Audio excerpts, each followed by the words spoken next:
ایک دن حضرت محمد صلی اللہ علیہ وآلہ وسلم جنگل کے پاس سے گزر رہے تھے۔ تبھی انہوں نے دیکھا کہ ایک یہودی نے ایک ہرن کو باندھ رکھا ہے۔ جیسے ہی ہرن کی نظر نبی کریم صلی اللہ علیہ وآلہ وسلم پر پڑی، وہ روتے ہوئے بول پڑی، یا رسول اللہ، یا حبیب اللہ، آج صبح میں اپنے بچوں کو چھوڑ کر کھانے کی تلاش میں نکلی تھی۔ اسی دوران یہ یہودی آیا اور مجھے پکڑ کر باندھ دیا۔ صبح سے اب تک میں یوں ہی قید ہوں۔ یا رسول اللہ صلی اللہ علیہ وآلہ وسلم، میرے چھوٹے چھوٹے بچے ہیں، صبح سے میں نے انہیں دودھ نہیں پلایا، وہ مجھے نہ پا کر پریشان ہو گئے ہوں گے، شاید ان کا گلا دودھ نہ ملنے کی وجہ سے سوکھ گیا ہوگا۔ یا رسول اللہ صلی اللہ علیہ وآلہ وسلم، میری آپ سے التجا ہے کہ آپ میری مدد کریں، مجھے میرے بچوں سے ملنے اور ان کو دودھ پلانے کی اجازت دلوا دیں۔ ہرن کی درد بھری گزارش سن کر حضرت محمد صلی اللہ علیہ وآلہ وسلم کی آنکھوں سے آنسو چھلک پڑے۔ آپ صلی اللہ علیہ وآلہ وسلم نے اس یہودی سے فرمایا، اے یہودی، تم نے اس معصوم ہرن کو کیوں باندھ رکھا ہے؟ یہودی نے جواب دیا، میں نے اس کا شکار کیا ہے، جنگل کے جانوروں کا شکار کرنا جائز ہے، اس لیے باندھا ہے۔ نبی کریم صلی اللہ علیہ وآلہ وسلم نے فرمایا، کیا تم نہیں دیکھ رہے کہ یہ ایک ماں ہے اور یہ اپنے بچوں کو دودھ نہ پلانے کی وجہ سے پریشان ہے؟ اسے چھوڑ دو تاکہ یہ اپنے بچوں کو دیکھ سکے اور دودھ پلا سکے۔ یہودی نے کہا، میں نے اسے بڑی محنت سے پکڑا ہے، اب تمہاری بات مان کر اسے کیوں چھوڑ دوں؟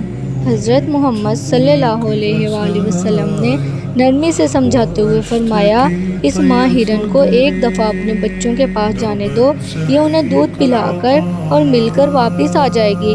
یہودی نے طنز سے کہا، باندھا ہوا جانور کبھی واپس آیا ہے؟ کیا ایسی کوئی مثال ہے؟ اگر میں اسے چھوڑ دوں تو یہ کبھی بھی نہ لوٹے۔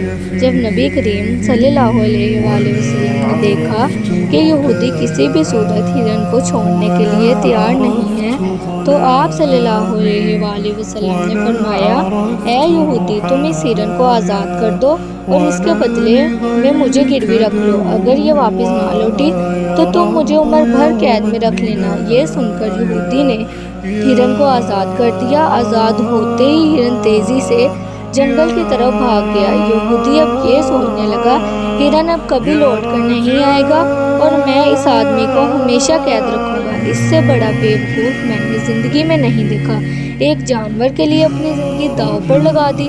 ہرن جیسے ہی اپنے بچوں کے پاس پہنچی تو بچوں نے پوچھا، اماں کہاں تھی اور اتنی دیر کہاں لگا دی؟ بنا دودھ کے ہمارا گلا سوکھ گیا ہے۔ ماں ہرن نے بچوں کو سمجھاتے ہوئے کہا کہ جب میں صبح تم لوگوں کے لیے کھانے کی تلاش میں نکلی تو ایک یہودی نے مجھے قید کر لیا اور پھر رسول اللہ صلی اللہ علیہ وآلہ وسلم اس رستے سے گزرے۔ میں نے ان سے التجا کی کہ میرے بچے بھوکے ہیں، میں انہیں دودھ پلا کر واپس لوٹ آؤں گی۔ اس طرح آپ صلی اللہ علیہ وآلہ وسلم نے خود کو گروی رکھا اور مجھے تم لوگوں سے ملنے کی اجازت ملی۔ یہ سن کر بچوں نے دودھ بھی نہ پیا اور آپ صلی اللہ علیہ وآلہ وسلم کی طرف روانہ ہو گئے۔ وہاں وہ یہودی خوش ہو رہا تھا اور کہہ رہا تھا کہ اب میں آپ صلی اللہ علیہ وآلہ وسلم کو قید رکھوں گا، اور نبی کریم صلی اللہ علیہ وآلہ وسلم سے پوچھتا ہے کہ کیا واقعی تمہیں لگتا ہے کہ وہ ہرن لوٹ کر آئے گا؟ نبی کریم صلی اللہ علیہ وآلہ وسلم نے فرمایا، ہاں مجھے یقین ہے۔ یہودی کہنے لگا، ہرگز نہیں آئے گا اور قیامت تک تم میری قید میں رہو گے۔ یہ سن کر نبی کریم صلی اللہ علیہ وآلہ وسلم نے فرمایا، اے یہودی، صبر کر، وہ ہرن اللہ کی مرضی سے ضرور لوٹ کر آئے گا۔ اتنے میں ہرن اپنے بچوں کے ساتھ آتے ہوئے دکھائی دی۔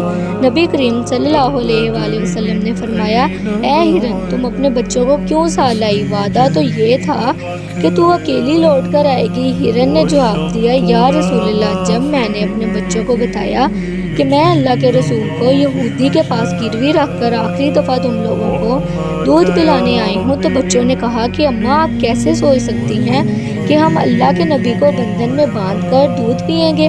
ماں ہرن نے کہا، اگر آپ کو میری وجہ سے کوئی تکلیف ہوئی ہو تو مجھے معاف کر دینا، میں نے جانے انجانے آپ کو پریشانی دی۔